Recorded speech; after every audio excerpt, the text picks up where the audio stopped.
When God wanted to bring down a mighty giant who was terrorizing the nation of Israel, he sent someone who was weak in the flesh. Think about it. 1 Samuel 17, verses 17 to 18 says this.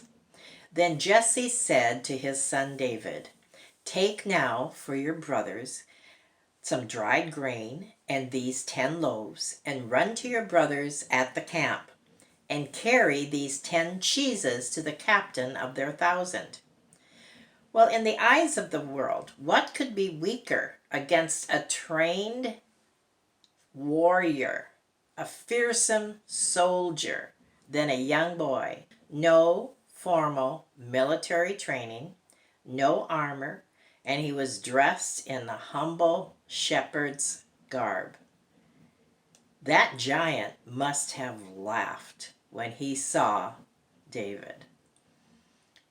Sometimes we feel like the giants in our life might be laughing at us because they do not understand or comprehend the power and the strength that we have because of God in our lives. David did not even carry any real weapon with him. What he had was what God told him to take: 5 smooth stones from the brook. Really think of that. Think of how that applies to something you feel is huge in your life and you don't feel equipped. God will equip you with something very basic and simple that He has promised you, and that is what He has said in His Word. Now back to Goliath. Can you imagine what he was thinking? I'm sure he had all the soldiers around him just laughing and having a great time of making fun of David. And this is what he said in 1 Samuel 17:43. When David stepped into the battlefield, Goliath said sarcastically, "Am I a dog that you come to me with these sticks?" The implications of this battle is massive. This is why we're looking at it today. It was not just a duel or a test of strength between 2 individuals. You see, the Israelites and the Philistines had agreed to each send a warrior who would represent their nation. This is a duel. And the defeated warrior would commit his entire nation to become servants to the other nation. Can you imagine the pressure on David? A little young shepherd boy, and the future of the entire nation was resting on his shoulders. Do you also understand why Goliath knew that he had this in the bag? And very often in our own lives, when we recognize our enemy, the devil, for who he is, he doesn't have anything to fight against us when we know what we have.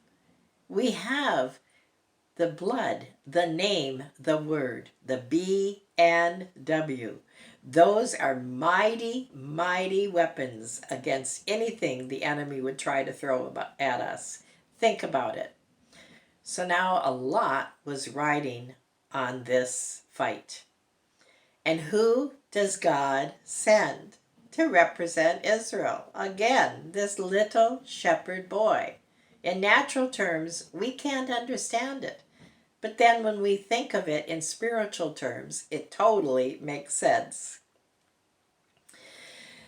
Now, do you remember how he was sent to that battlefield to begin with? You see, David was there to deliver bread and cheese to his brothers who were in the army. That's in 1 Samuel 17 to 20. And from that point of just being sent to deliver the bread and the cheese, etc., he was there to represent and defend the entire nation. The Bible tells us, do not despise small beginnings.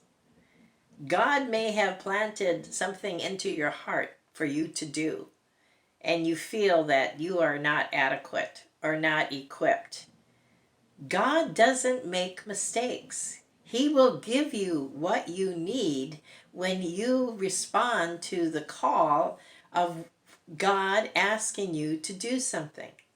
He will always give you the strength and equip you with what you need. Zechariah 4:10 says, "Despise not the day of humble beginnings." Don't be concerned about looking to somebody else and what they have accomplished and what they are doing for God. Do not despise your humble beginnings. We all need to start somewhere. And we have what we need if we trust what God has told us we have in His Word. So this put David then right in the valley of Elah. Again, a young shepherd boy, no military training, no experience in this area, had no idea what he was up against, except in his heart he knew he was to be obedient to what God told him to do. And you know what? God loves that. God loves to show His strength through us because He is a mighty God. And as a result, we are mighty in Him. And when we are faithful to carry out the small things that He asks us to do, believe me, they get bigger and they get more exciting because we are being faithful as He has asked us to be.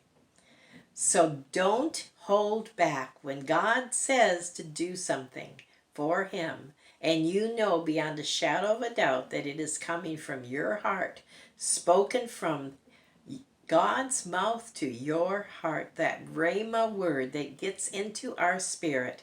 And be assured that what He has asked us to do, when we obey, it will be so.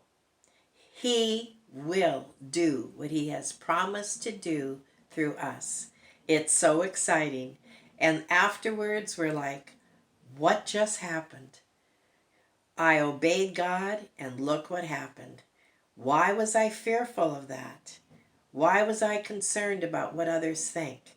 I knew that I should do it because God spoke it to my heart. Thank you for listening, and don't forget, if you haven't already, to subscribe to this channel. Also, my new book, there's a special for it right now. Just go to my website, Pray the Answer, Not the Problem. It'll answer a lot of your questions regarding prayer and things that we need to see changed in our lives, and also specifically how to pray in every situation. No more doubt, no more questions, no more fears. Be sure to pick up your copy today. Pray the Answer, Not the Problem.